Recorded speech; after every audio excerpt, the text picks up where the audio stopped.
ఇక్కడికి విచ్చేసిన DG madam, IG సార్లు, డిఐజీ సార్లు, మిగతా ఆఫీసర్లందరికీ నా యొక్క నమస్కారం.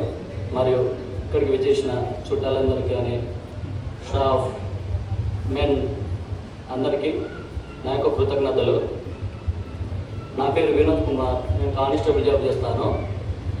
దానికి కూడా ఒక సలహా, మా పెద్దనాన్న సలహా ఉండడం వల్లనే ఆ టైంలో నేను ఆ జాబ్కి అప్లై చేసి ఆ జాబ్ని పొందగలిగాను. నా డిగ్రీ అయిపోయిన తర్వాత పై చదువులకు ఇంకా డబ్బు కావాలి, మీరు అడ్జస్ట్ చేయండి పెద్దనాన్న, తర్వాత నేను జాబ్ చేసినాక ఏదో చేద్దాం మళ్ళీ ఇచ్చేస్తా అంటే మనం చాలా పేద కుటుంబం నుంచి వచ్చినాం. ఇప్పుడు డిగ్రీ, ఏ జాబ్ అయినా డిగ్రీ ఎలిజిబుల్, ఏ జాబ్ చేయాలన్నా డిగ్రీ ఎలిజిబుల్ సరిపోతుంది.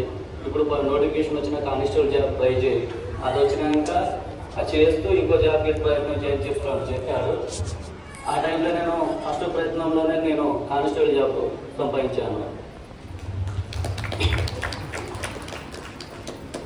మా పెదనాన్న లాంటి మనుషులు 1000లో ఒక్కరు కూడా ఉండరో తెలియదు, ఒక్కరు ఉంటారు.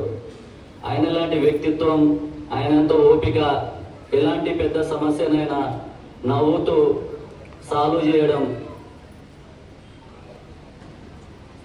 ఎంత పెద్ద సమస్య వచ్చినా ఆయన ఎంత ఈజీగా ఎలా తీసుకుంటారా అని నాకు అనిపిస్తుంది. మనుషులందరికీ ప్రాబ్లమ్స్ వస్తాయి. ఆ ప్రాబ్లం వచ్చినప్పుడు మెంటల్గా డిస్టర్బ్ అయిపోయి వాళ్ళ ముఖంలో ఆ చిరునవ్వు కోల్పోయి ఫ్యామిలీలందరినీ బాధ పెడుతూ మరింత వెనక్కి వెళ్ళిపోతుంటారు.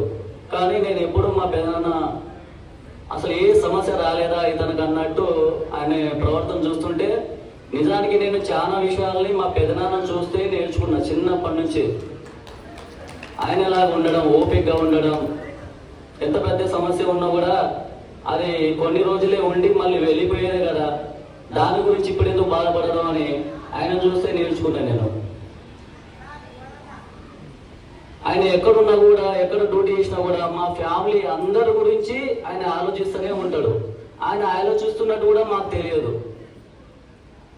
మా తమ్ముడు కొడుకు ఎక్కడున్నాడు, నేనే చిన్నప్పటి నుంచి నాకు తల్లిదండ్రులు లేరు, కానీ ఎప్పుడు ఆయన అబ్జర్వేషన్ నా మీద ఉంటూనే ఉంటుంది. ఎక్కడున్నాడు, ఏం చేస్తుండు, ఎవరు అక్కడ ఆయనకు అన్ని కరెక్ట్గా ఉన్నాయా లేవా. నాకు చిన్నప్పటి నుంచి కూడా ఇంతకుముందు మాట్లాడిన మా తమ్ముడితో పాటు కూడా ఏదైనా పండుగ వస్తే ఆయనతో పాటు నాకు బట్టలు తీసుకురావడము, ఇంకేమైనా బొమ్మలు కొనిపించడము, ఆయనతో సమానంగా చూసేవాడు. అప్పుడు అర్థం కాకపోయేది, కానీ ఇప్పుడు అనిపిస్తుంది ఎవరైనా అట్లా చూస్తారా, రిలేటివ్స్ తమ్ముని పిల్లలు కానీ అన్నని పిల్లలు కానీ అట్లా చూసే వాళ్ళు ఉన్నారా ఇప్పుడు, అంటే నన్ను ఎంత గొప్పగా చిన్నప్పటి నుంచి చూసుకున్నారు అనేది నాకు ఇప్పుడు అర్థమైంది.